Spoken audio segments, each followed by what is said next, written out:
Welcome to the Genius Factory. Enjoy the video. You start by unlocking the phone and making sure you're the device owner. Some options are hidden for secondary accounts.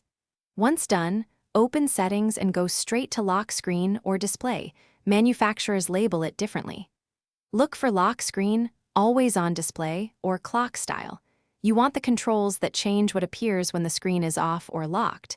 These are often grouped together. Tap into those sections now so you can remove the clock from the visible lock screen elements. Now you'll modify the clock settings directly.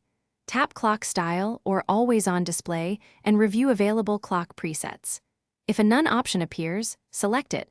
Otherwise, toggle the clock off in both AOD and lock screen sections. Make sure to check both areas because some phones show the AOD clock even when lock screen clock is disabled.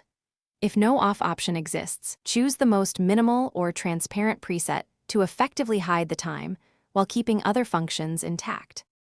Finish by locking the device and verifying the clock is gone. This confirms your changes applied. If the clock still appears, restart the phone to clear cached UI settings and check again. Make sure no third-party lock screen or security/device admin app is forcing a clock display. Uninstall or disable that app if needed.